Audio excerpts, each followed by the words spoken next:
Well, hey there, Scott. Hey, what's up, man? It is good to see you again. I've been gone for a couple weeks now, and Lulu and I went on vacation. So we had a little road trip across the country in the middle of summer. Yeah, super fun, Yeah. right? Well, Fighting I all the would other say traveling families. 3 stars, not recommended. Yeah, fair. Fair. But probably a little bit better planning would have gone good. But we had a great time. So what did you guys do this last couple weeks while? It's been a rough couple weeks for me. I had to go to the dentist a couple times. I had a tooth that was bugging me. They had to fix it up, so just been recovering. It's been a rough couple weeks, but we had some good interviews in here too. Catch Wesley and Tucker on the interview portions of things. They are some characters. It was a really fun interviews. Cool beans. But yeah, man, just been working away. So kind of a boring couple weeks. Not an exciting vacation. I was just seething in jealousy that I wasn't on vacation as well. Have you ever used any of the vacation like planning apps or methods or whatever? So I signed up with one that I haven't used yet, which is supposed to be a way to use your credit cards to get points, to then use your points to get better vacations or better flights or hotel stays. I have like a few $1,000 on my credit card, like in a rewards thing that I can use for travel, but I have not done it yet. So I probably should look more into that. But I'm kind of like you on the travel thing. I just sort of wing it. We just go somewhere and then I think find I'm about done hotels with winging it though. This one might have broke me. Yeah, fair. I mean, we had a good time. We did have a good time, but there was a lot of it was very time consuming to go from place to place and continually look up hotels and then luggage in and out of the car and stuff like that and everything and there was a couple times when we actually spent a lot of money on a hotel, thinking to ourselves that it would be really nice to be in a little bit nicer spot, and it just turned out to be average or not that great or even disturbing. Yeah. And of course, we didn't communicate that to the girls, but if you're spending $500 for a night at a hotel, you expect a little bit more. A little 4-star, 5-star. Yeah, but we had a good time overall, though. I mean, we did some interesting things. Have you ever been glamping? I've never been glamping, but I feel like it's the only camping I would do anymore. I was a Boy Scout back in the day, and I've spent a lot of nights roughing it. But as an adult and particularly a pudgy adult, I like a bed. I can't sleep on the ground anymore. Well, we found that out there by the Grand Canyon, surprisingly, we thought it was a lot closer to the Grand Canyon. I guess I should have consulted a map. Okay. But it was about 30 minutes or 45 minutes from the Grand Canyon, but on the same road to the canyon. Yeah. We found a spot out there, and they're definitely charging luxury prices, and it was basically a lot of very sturdy tents. Yeah. Built up off the ground. You had a little bit of a deck, and some of the tents had like a skylight to them, where when you laid in bed you could see up. I thought that's what we were getting, but we didn't. But it was okay. We spent most of the night kind of hanging out on the porch. They had a really nice community area with bonfires and free s'mores and stuff, and it was a really nice night. We only stayed there one night. Would you do it again? I would possibly. So a very mild recommendation from the Yeah, Mark mild family. recommendation on that one. Just because I feel like that for the price it was probably not quite what I was thinking. Yeah. But they definitely put a lot of effort, and they were extremely friendly, and it was a nice, and it was one of the most beautiful things was just being able to walk outside and look up and see the whole universe, the stars and everything, and I don't think we get enough of that. Certainly not in the city. No, it's kind of a bummer. Yeah, but it was a good time. We had a lot of different experiences, and we got to see some of our friends. We got to take the kids to Disneyland, and Lulu to Disneyland. So one of our friends has an annual pass. Oh yeah. So you get And to like piggyback off that or something? to a degree. I Yeah. don't think that we got much of a discount, but what we did get, I think, was reservation spots or something like that, because they can only let so many people in the park each day. Right. And so we got that, and then there were, I think, a few. Oh, I know what the other perks were, was that anything that we purchased, we could use her discount rather than. The last time I went to one of those big amusement parks, it seemed like it was an hour and a half in every line. Just you get to ride like 3 rides, and that was the day. That was our experience as well. Yeah. And apparently there's a lot of tricks of the trade there. So one of them is to go and ride as a single person, because apparently most people want to go as a group because they're together. So you kind of slip in. Right. A lot of them have like these single riders, because what they'll do is they want to make sure that all the seats are filled, right, to capacity.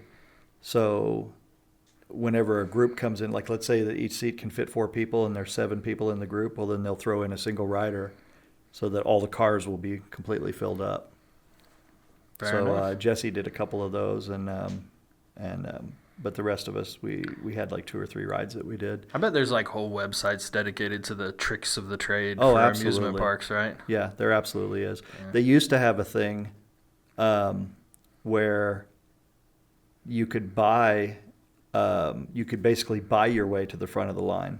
So they would have and I don't feel great about that one, but I will say this: I can understand why people buy it, who have the money to do it, because of the fact that you're standing in line a really hot line for 2 hours or more. Yeah.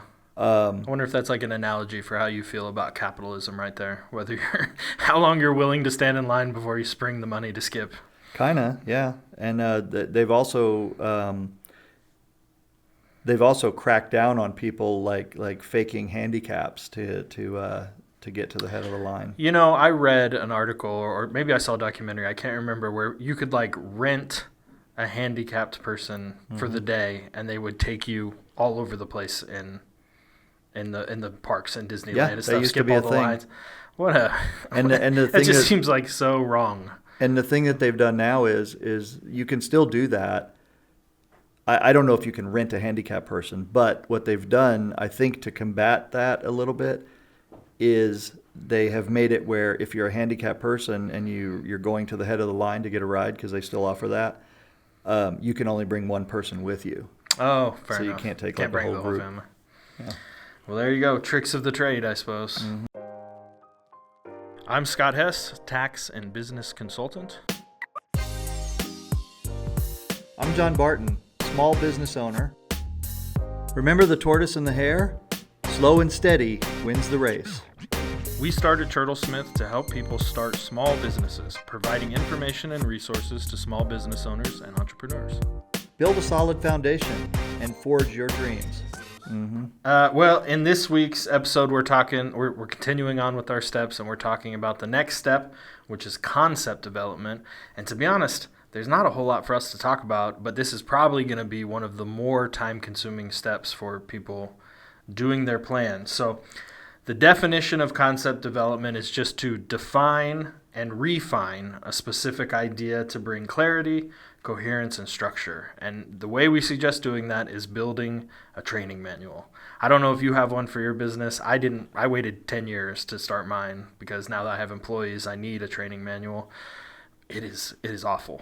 It is awful. I have all the steps in my head, but writing them down and giving them to somebody else is the worst.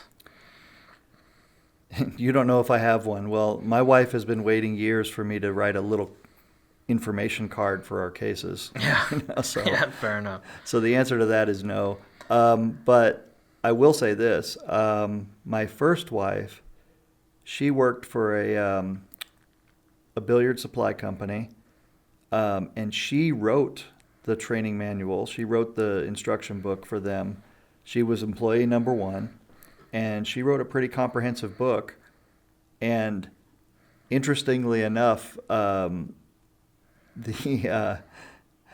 part of the reason why she ended up writing that for them was because early on, one of the employees sent a package to Swaziland instead of Switzerland. Fair. So she wrote up a whole thing about, checklist more or less, to make sure that addresses were right and so on. And I haven't checked back in years, but as of about 10 years ago or so, they were still using what she wrote. Fair enough. Well, in this one, you do want to create a bunch of checklists and really a step-by-step guide for yourself. Every kind of process that you have to go through in your company. So everything from accepting payments to paying bills to actually doing the core of your business, you need to write out the process, or we call it a standard operating procedure. And the reason for it, there's a bunch of reasons for it, but the main reason in this case is so you can really see what all you need to accomplish your job and to start your business. So if you go through and you're a t-shirt company and you're sorting t-shirts, you know that you have to have bins for your t-shirts, you have to have a table to sort it, you have to have everything that you need to make the process easier, and that helps with planning, so getting all your startup costs and making sure that you have enough space and that you have all the things and little nitty-gritty details that you need to accomplish the job. So one of the examples I'll use is I don't know if you've ever done a DIY project, at home, and you go to Home Depot and then you get back to the house and you're about a third of the way through and you realize you forgot 7 things, so you got to go back to Home Depot. Then you come back and you get about 2/3 of the way done and you still need 4 more things, so you got to go back another time. Feels like every time my life. Right, it feels like every time I try to do something, I got to go 4 or 5 times to Home Depot to get it done. And if I just would have really taken the time to think about it at the beginning and walked through what all I needed to do, I probably could have saved myself a lot of time. But most people aren't like that, so. Yes, we hate the ones that are. No, they're good businessmen. No, they should be doing good. We admire the ones that are naturally like that, right? And strive to be like them, right? So. Again, a couple different reasons to do this. The first one is, as you kind of go through all of this, you should be able to create yourself a startup cost list. So you should be able to create kind of an Excel spreadsheet that has every item that you need to accomplish the job from kind of start to finish. And you should also be able to identify some suppliers and vendors and things that you're going to have to work with. You already did a little bit of that in the feasibility study. Now it's time to really narrow down on everything that you're going to need to be buying and trying to sort of get those initial costs. You can always call people, get price lists, quotes, everything that you need. A lot of information is available online. So that's sort of the step-by-step guide. And as the more detailed you can be, the better your plan will be. I know it's boring and time-consuming, but it's important. So another thing that I would say there that is important, and this is looking forward more to the future when you get your business open and you're going and everything. Mm-hmm. Back in the beginning of my current business, my plan is to have a basic, and we did have this. We had a wall of prototypes, mm-hmm. But not only prototypes. We had a wall of, part of the wall was what we are actually doing. So the current version of the thing, right? Okay. So call it the way that a pocket sits, right? So my idea is that this would be, if anybody needed a reference, they would go there and get the current version and see it.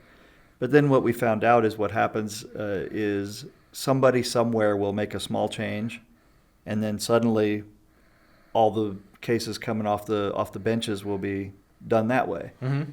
And then at some point, I would notice that a change was made, and I would say, who did this? Nobody could say who did it.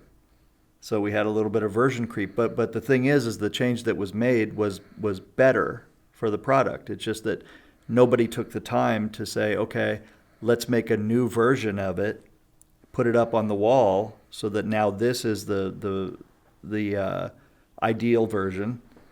And so I dubbed it, I came up with a term for this. I call it version creep, you know, where things just incrementally change. So what I would say to that is always be open for that, but also plan for it, and realize that sometimes, you're going to have an SOP, and somebody in your organization will figure out a better way to do something that won't necessarily make it into the SOP, but then everybody will be doing it. Yeah, standard operating procedures can certainly change over time, and your employees can make them better. Right. So my advice would be, as part of the standard operating procedure, you make it so that you make some kind of formal way for the standard operating procedure to change. It's a great idea. A little bit further on why we're doing this too. The startup costs are important, but you kind of hit on another big point, which is efficiency. And so as you're doing all of these step-by-step guides, you should be able to find holes kind of in your processes and procedures, and you should be able to really tighten up with your workflow and your efficiency. One of the good examples I'll use is, you see that movie The Founder, and the McDonald's brothers, they created the deal. Mm-hmm. Well, there's a scene where they're out on a tennis court with their employees, and they've got like the workflow mapped out on the floor, and they're practice making burgers and making sure that everything's flowing properly from station to station. That's a really important thing to do. I mean, you don't have to go so crazy as to go out on a tennis court and map everything out, but just, draw it out in your head and think about, where things are going to go and how everything's going to operate within your business, particularly, if you have some type of product you're making or storing or, repackaging or whatever. So we used to do that. I used to do that for shows. Mm-hmm. I would actually tape off where the booth was going to be, the size of it and everything, mm-hmm. and then where products were going to be. And we would have not necessarily direct practice run-throughs like that, but a sense of the feel of what the traffic flow would be when someone walks in the booth, and where and how we would process their sale, and so on, so that we weren't tripping over each other. That's great. My brother just started doing the farmers market stuff, and so I was telling him he should film himself doing it in the backyard. So he put up his whole tent and everything in the backyard, and then got a look at it and made sure he liked everything, and then took it all down, and also kind of timed himself for how long it would take. Listen, that is great advice, because I can't tell you enough that the times that I want to scream at people at farmers markets mm-hmm. about how crappy that they've set up their setup is. And as a veteran of all the shows that I've done, I can see how they set their booths up in such a way where it's not really comfortable for customers. Right. And I think that is fantastic advice, to game it out, practice it, and get a feel for just like I said. So you're not only are you not tripping over yourself while you're trying to present your product, but you maximize the space that you have, so that you can really allow more than one person at a time to interface with your product, so to speak, and you can talk to them. For sure, and doing it ahead of time is the key. Absolutely. Because you think you'll get there, and you'll be like, we'll figure it out once we get there, and we'll get it all set up, and then it just ends up kind of looking like trash. So when you plan ahead for these things, it tends to work a lot better. Let me tell you about that. Yeah. So there's been plenty of times. I told you that there's a lot of times where I've taped it off and kind of tried to figure out what the booth is going to be. Then there have been other times where I've gone to a show with that mindset of, let's just figure it out on the fly. Mm-hmm. Well, a lot of those times the booth has not been done when the show opened, and for the first day and a half or so, or longer sometimes, we have sold out of boxes like we're the bargain bin at Walmart or something. Yeah.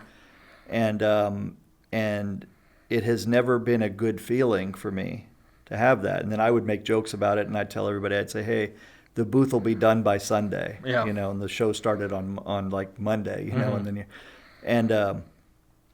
and when that happens, you've always kind of got that feeling that you're splitting your time between promoting and selling your product and continually building the booth throughout the show. Yeah. So you don't want that, is No. what I'm trying to say. Yeah, absolutely. So at the end of this kind of step-by-step deal, you should really have a training manual that's detailed enough where you could literally hand it to a stranger and they could just go run your business. I don't realistically expect everybody to do that. I encourage everyone to do that, but it is a sort of a tall order. So at the very minimum, make sure that you at least kind of jot down what all you need and how things are going to work, and really take a minute to think about how this is all going to work together and how all your products and everything are going to flow together. So the other kind of thing we hit on in concept development is packaging and labels. So if you're selling a physical product, you've done your brand development in the step before, now's the time to kind of look at the actual physical product that people will receive. And it's really important to look at especially if you're mailing things, what is it going to look like when they open the package? I can't tell you how often I've ordered stuff on Amazon or something, seen the picture, and then I get it, and I'm always a little bummed out, which I think happens to everybody. So looking at how it's presented when they get it, and then checking your labels, your boxes, everything like that. This is another good time to start getting quotes on packaging and those kind of things. And the last sort of thing we talk about in this concept development too is, especially if you have like a service business, and we talked in the elevator pitch section about the follow-up. So you want to look at handouts and your kind of company documents. So putting together a little brochure, what your business cards are going to look like, what kind of documents you want to hand when you're trying to sell somebody. Do you guys give anything out? Like if somebody comes by and they like a case but they don't like it, or they don't want to buy it right then, I think you had talked about where you hand a card and it used to have like their names on the back and stuff, So who they talk to. So yes, I have a card which I call a show card, which we also can use if someone comes to the shop.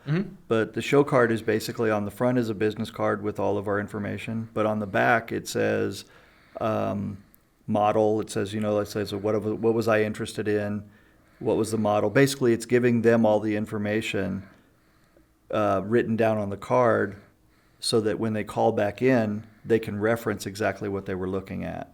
And then these days, excuse me, we're not doing shows right now. We don't have plans to continue doing them, but when I was doing them, I would encourage people to also take a picture, and then we would take a picture of whatever it was they were doing with the card. Gotcha. So to do that, but even without that, just with the card alone, that proved to be a really good way for customers to remember, because they're being inundated at our shows. They're being inundated with hundreds of new products that they haven't seen, and I wanted to make sure that they had at least a fighting chance to remember what it was they liked about ours. That's a clever one. And I would encourage anybody who's doing booths or products like that to have something along those lines, because you'll forget if you're looking at 300 products in a day, So the handouts and then company documents are really kind of hit and miss. You may not need them, but it's time to think about in your concept development, like what your invoices are going to look like, memos if you have employees and stuff that you're going to have to deal with, and just sort of what the internal documents and the customer-facing documents are going to look like. No real reason to design or go way into the weeds, but just making sure that you know what you need and what they're kind of going to look like is important. I would also add that it's very important, especially these days with the advent of cloud systems, that you really think about where do these documents live, like what kind of folders are they in, can people get to them quickly if they need to get to them, does everybody know where to get to them, does everybody have the access that they need, and as well, very important is who's allowed to edit them and who's allowed to just view them, download them, print them, and who's allowed to actually edit them. That is something that I have done on a hit and miss basis, and I'll give you an example of the miss part. I have a folder called Media Assets, where I have videos, 30-second ads. I have I thought I had print ads there, but apparently I don't. Yeah. And I've created dozens of print ads over the years, but now they're kind of scattered throughout my hard drive, or hard drives plural, and none of them are on the cloud. So now if I want to access them, I got to start popping in old hard drives to find all those old files. Some of them were good ads that could be continually used. Right.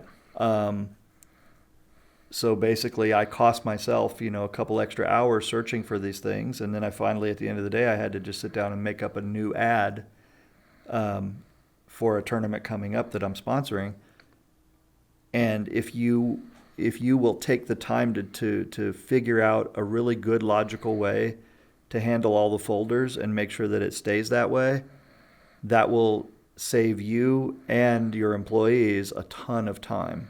Yeah, it's a great idea. You've hit on that a couple times when we've talked about this project especially, and other things that we've worked on, is making sure that we have good place to save things. So I'm glad you brought that up. That's a good point. Because information gets buried. Mm-hmm. Oh, you I've know. lost documents and stuff before and had to hunt them down, on a backup drive or in my email or some nonsense just because I didn't save them in the right spot or something like that. And So, it's very easy to do hmm because it's easy to create stuff, and it just goes to whatever default folder that you happen to be working in that day.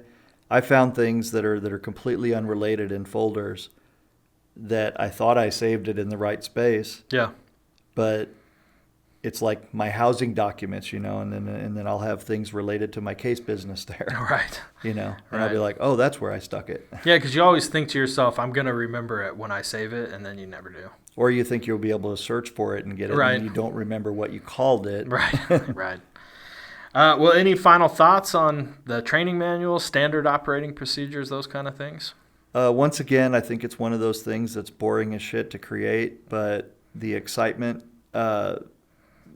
if as much as excitement can be generated, should be thought of as this will make life a hell of a lot easier down the road. And whatever time you put into this step will certainly save you headache and time in the future and probably save you some money. And also it identifies things like we talked about. Like Mm-hmm. you just alluded to a minute ago, you said, you'll start to see kind of the holes in your thinking, Mm-hmm. and there's a lot of what ifs that happen with creating a standard operating procedure. What Yep. happens if I do this or whatever? You know, I can tell you as an employer,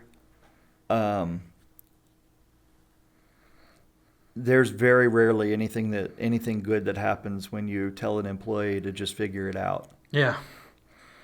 Because they're it's not their business, and if they're capable of figuring it out and willing to do that, then they're just as capable of starting their own business. And so you have to give them guidance because they don't want to. Well, I can tell it there was a time between my companies where I was the employee, Mm-hmm. and I was hired, because of my entrepreneurship.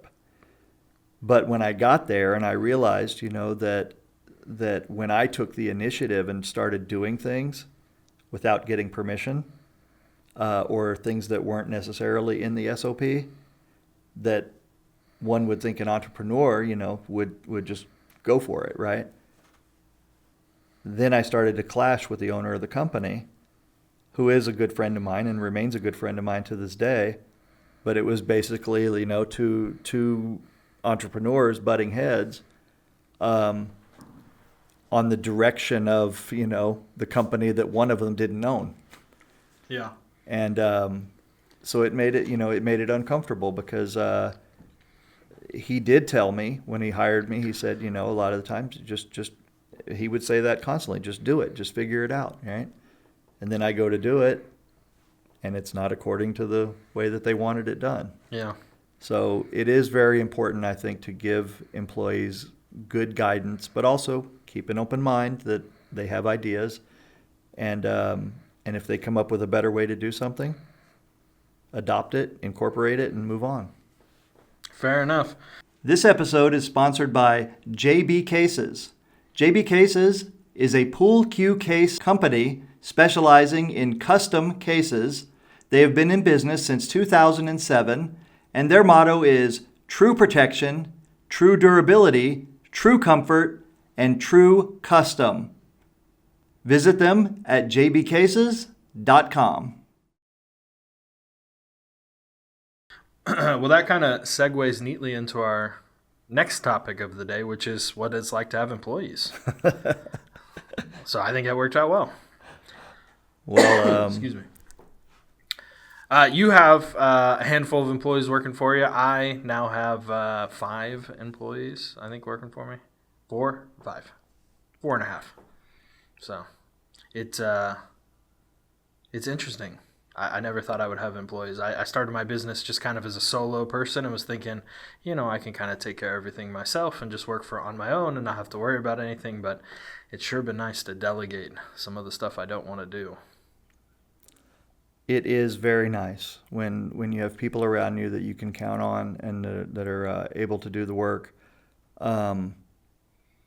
I have, throughout my career now with the 2 companies, Um, I will say this: it's something that you really have to sit down and think about and get with somebody qualified. Until I started listening to you on this, I was not doing it the right way. I wasn't like seeking resumes. I was just going through my friends list, and I don't mean Facebook friends. I mean like my local, And list. I And think that's very common for small business owners. They need help. They have a buddy who needs some work, and they just hire him on instead of going after and finding the right person for the job. and I will say from experience, and please, no offense to anybody that watches this in the future that knows me, that has worked for me. Um, that is generally a bad way because if the work isn't being done the way you want, then you face the issue of how do I tell my friend, that he's not doing it the right way. Well, so one of my key rules for hiring is never hire anybody that you feel uncomfortable or can't fire, unless they're your partner. Like an actual business partner or life partner or whatever. You can't hire somebody that you can't fire. It sucks. You can't hire friends or anything like that because then you ruin the friendship. Yeah, and then the other thing that I've kind of found out is I honestly don't even like to hire people for other jobs to do other work for me who are in my friends circle. Yeah. Um, for the same similar reason, right? If they don't do a good job, then now I've got to wonder about how it's going to affect my friendship. Or you just have to pay for the job to get done over again. Yeah, and not say anything, and Right. and that has happened to me. All of those things have happened. But what I will do, almost religiously, if I like them, even if I don't necessarily know firsthand that their work is first rate, I will at least recommend them. If somebody casts about and says, do you know anybody who does driveways or something like that, then I will recommend my friends, Mm-hmm. But I personally, nowadays, tend to shy away from hiring them just so I can make sure that I preserve the friendship. So my point there is, and I'm not saying don't hire your friends, right? Because there's a meme going around that's like, if your friend is if your friend is in business, give him the business, and so on. So I like that sentiment. But what I'm just saying is, if it's a critical thing, and you're hiring somebody only because they're your friend, then you ought to know that they're capable of doing a really good job, um, so that you don't impact your friendship, I guess, is what I'm trying to say. And the same thing goes for employees. Fair enough. One of the things I kind of wanted to talk about and was a tough realization for me when I hired my first couple of employees is just to be realistic. We use that word a lot, realistic, but in this case, be realistic about your expectations of what they're capable of and what they'll do for you. Because the bottom line is, if you hire somebody to work for you and your business, they don't care as much as you do. Doesn't matter what you do. It's your business. It's your baby. You have a passion for this. This is everything to you. The people you hire do not feel the same way. They're not going to put in the extra hours for free and be excited about coming in on the weekend to finish a big project. They have lives. Most of them just want to work 9 to 5 and go home. That's a fine thing to do. But you as the employer probably have a little bit more drive and entrepreneurial spirit, and you want to build something bigger. Other people, they just are looking for a paycheck. And it's okay to hire people that just want a paycheck. So you shouldn't expect, the moon and stars from them. So realistic expectations when you hire employees is really important. Yeah, and again, that goes back to the whole interview process Mm-hmm. and weeding out, just allowing yourself the opportunity to see a bunch of candidates, talk to them, get a feel for what they're thinking, um, see people with different qualifications and different backgrounds, and realizing that it's not always the best candidate on paper. The person who has the most qualifications might not be the best fit for your business. Yeah. Um, you could end up with someone who doesn't know as much or doesn't have as much on paper experience, but they are at least loyal and good, honest people. That when they give you their 8 hours, they're giving you their best. Mm-hmm. But you have to be the one that takes the time to try to find those people. And also another thing that's important is that I've learned, is that you have to be able to let people go. Regardless of how much you like them, if they're not doing the job for you. I think there's a famous quote from some company, and maybe like Sam Adams or something like that. I kind of forget, but the hiring practice is hire slowly and fire fast. And I don't know if you fully agree with that. The hire slowly is a good idea. Really take the time to look at it. But a lot of people out there say to just fire the first sign of anything wrong. And I don't fully agree with that, but you should not waste too much time on a terrible employee.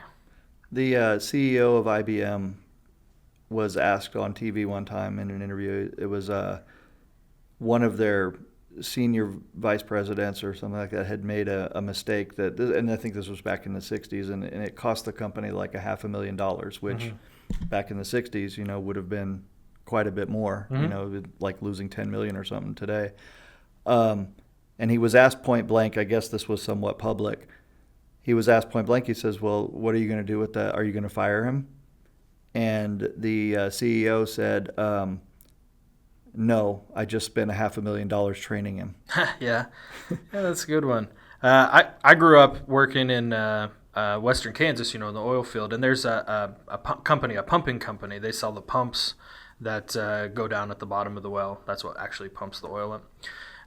And they repair and make new ones, because you have to replace those about it depends on what kind of well it is and who's running it, to be honest with you. But sometimes you have to replace them quite often.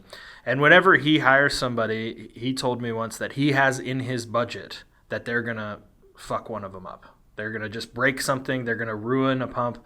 So he has in his budget when he hires a new employee on his deal the cost of an entire pump, which is about, $5 or $10,000 or something like that. He just writes that off that they're going to break one. and that's because that's the training method. At some point they're going to mess one up, and that's it. And if they do two, then they got to go. But one you can break, and as long as you don't do another one, you're good. Now, did he communicate that to the new hire? No. Oh, okay. Nope, that was just in his wheelhouse. Right, he was just telling me you. about that at some meal. I remember it was a funny story, but so having that kind of room for error is important. So I'll talk a little bit about our hiring practice. I don't know if this is the best hiring practice that there is, but for our small business it works, and we've seemed to have the last 4 hires we've done have been pretty good. So I have an attorney that works for me. She was my first full-time employee, and she is kind of a friend.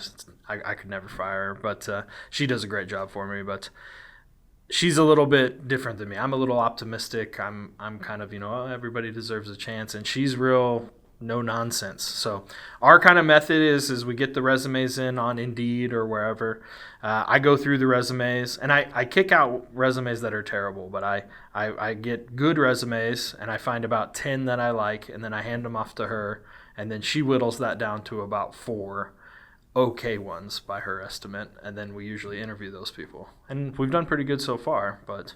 Well, I've got to say that it seems to be working out for us too, because you've helped us to adopt that practice, and it's been good because I'm like you. I'm very optimistic. I'm very much like the first warm body that shows interest in me and seems like a positive person. Yeah.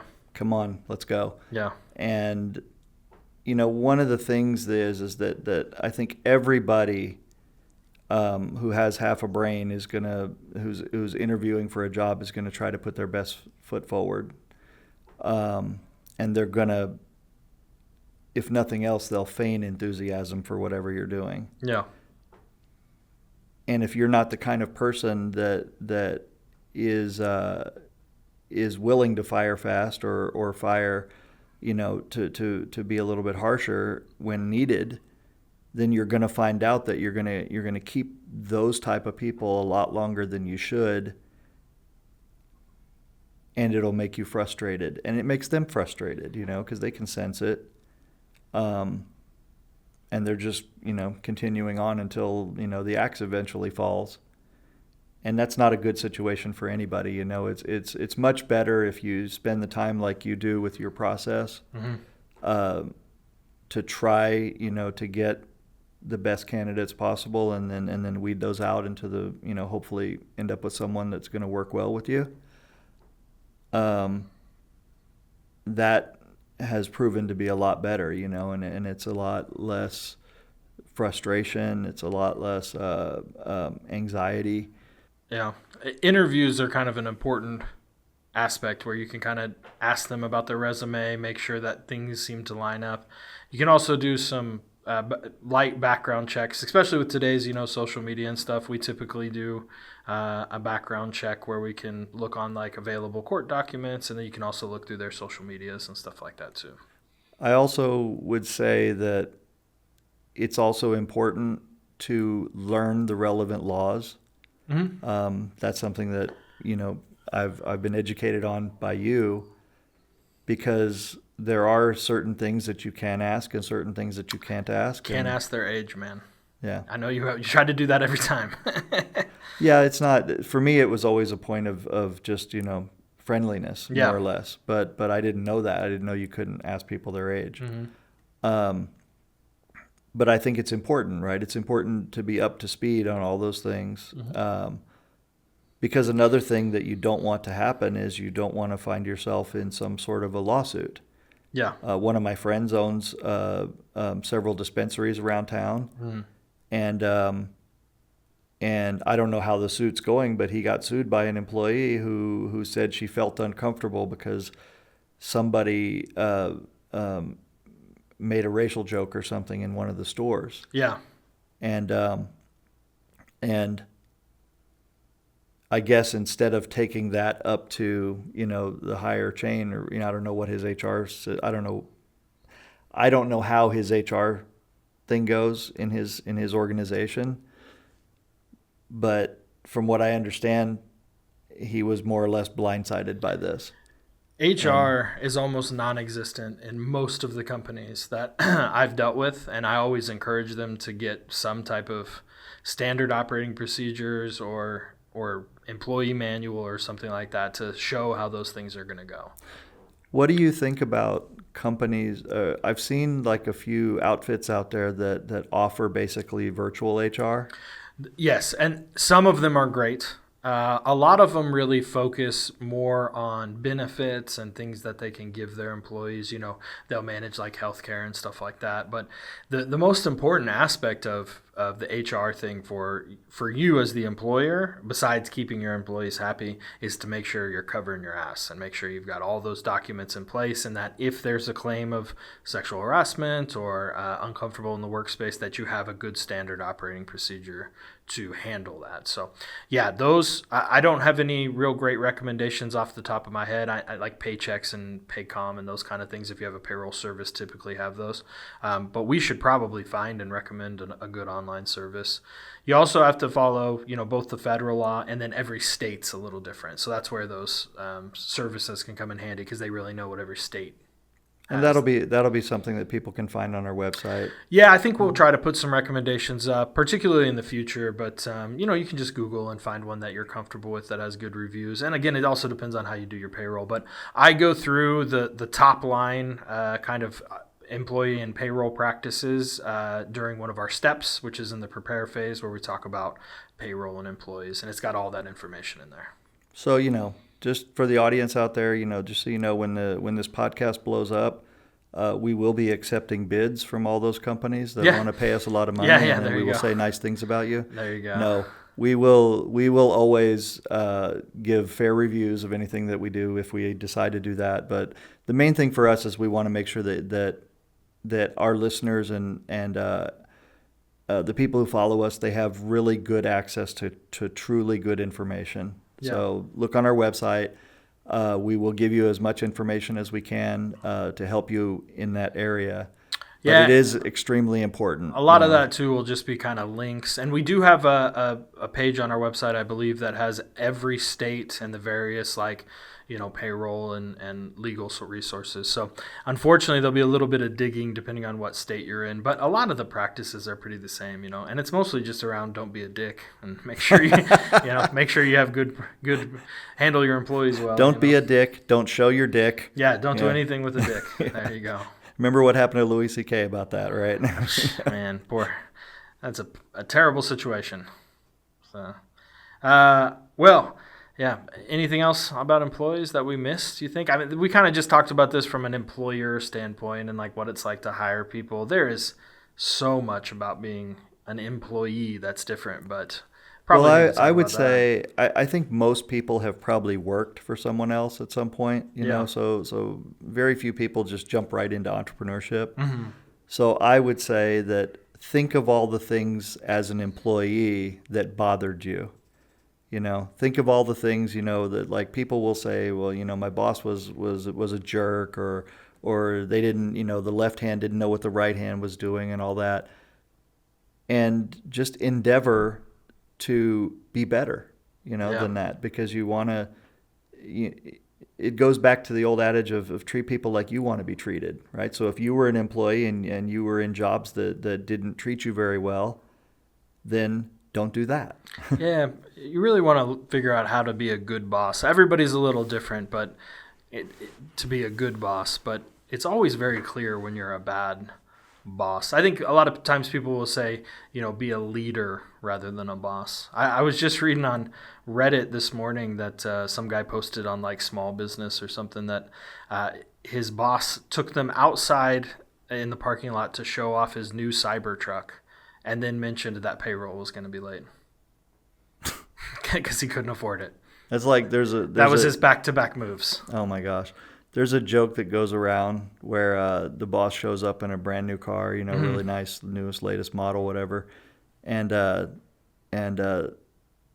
employee is admiring, and he says, "Hey, boss, that's a really nice car." And the boss says to the employee, "If you work really hard this year, then I can get another one next year." Yeah, I've heard that before. Yeah, that's a good point to bring up, though, about the employer and employee relationship, because you as the employer are incentivized to get the maximum amount of effort out of your employee for the least amount of money. And the employee is trying to get the most money out of you for the least amount of effort. And that's typically where those incentives kind of bang heads.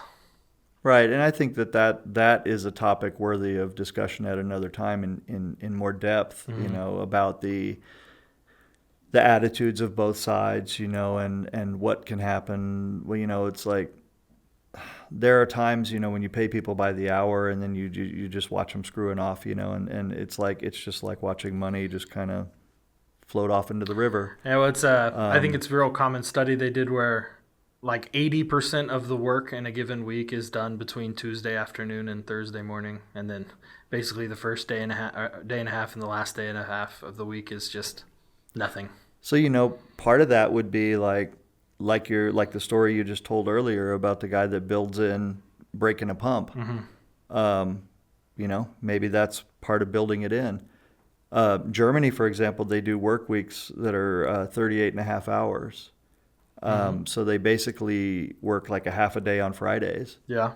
Well, I know some people like to do the 4-10s, so they do 4 10-hour work days. Right, and that's become popular, more flex work, stuff like that. I will often tell people, if there's something that they can do that doesn't require them to be here, then fine, stay home and do it as long as it gets done. I struggle with that remote work because every time somebody's at home working, that it seems like it's always an excuse on it getting late or not being done. But I know a lot of people do successfully work from home, and I know a lot of employees like working from home. Well, especially since COVID, it's mm-hmm. become a much bigger thing. Yeah. But I think you just have to find that balance because it's possible to find the balance. For sure.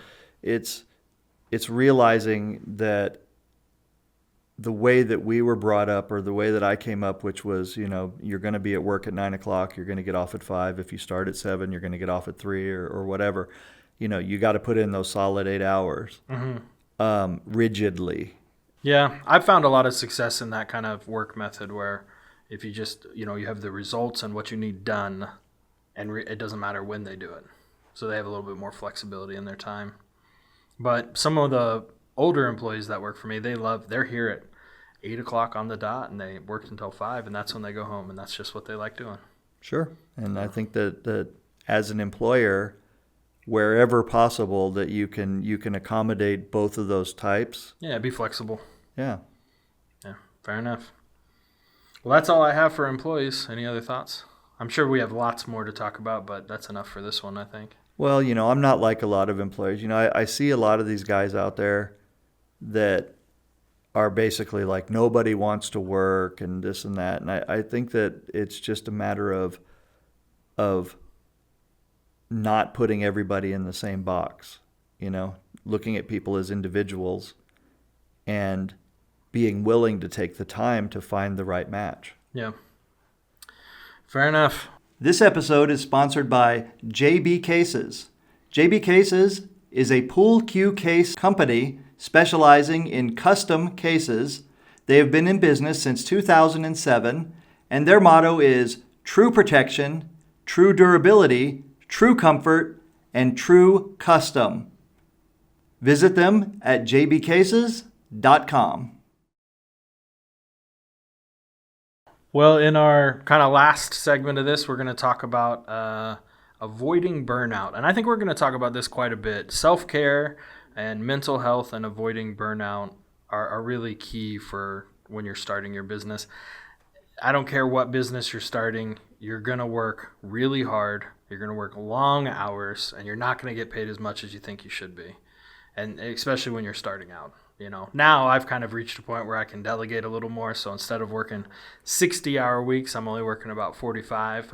During tax season, I still work 100-hour weeks. But for me, I like to, play golf. I play games with my buddies, and I have a pretty comprehensive and robust self-care plan. We ask all of our interview people what their self-care plan is. And vacations are a good part of that. We were just talking about your vacation at the beginning of this. So how are you doing on your burnout level, you think, right now? Well, I certainly I feel refreshed. And even though that the trip was a lot of traveling, I did most of the driving. I didn't have to, by the way, but I did most of the driving, and a lot of that driving, it allowed me to catch up on things like podcasts that I had been wanting to listen to.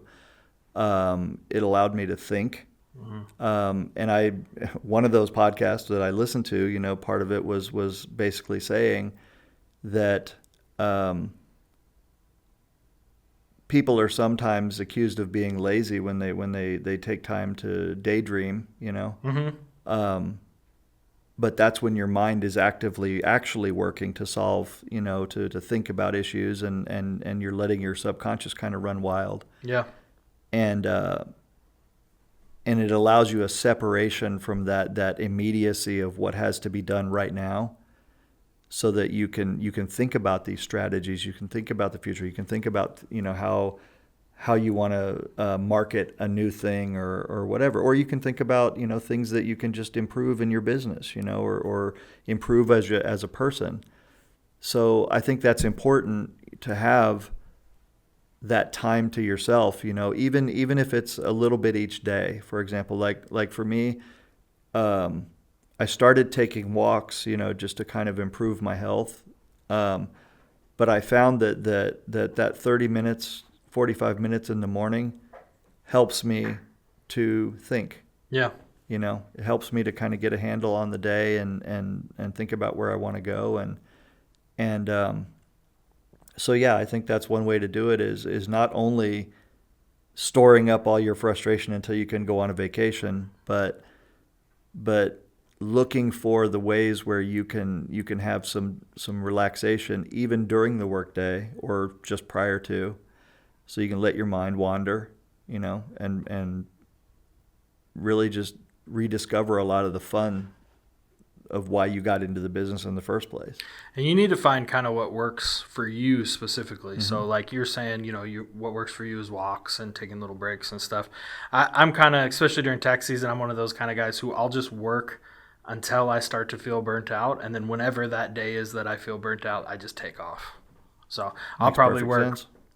14, 15 days in a row, and then I'll just take a random Tuesday off. I'll go play golf or just relax at home and watch some movies and kind of just ease my burnout. And that works pretty well for me, especially with my business, and being able to kind of be flexible in my schedule. If you have a more rigid schedule or you have to be there, making sure you're taking those weekends or those time off is really important. And I also think it's important to build into your budget, especially your personal budget when you're doing the financials for your company, to have some money set aside to do fun things. You don't have to take an extravagant vacation, but a weekend, to the next town over, grab a hotel room for a night and have a nice steak dinner. That's important stuff.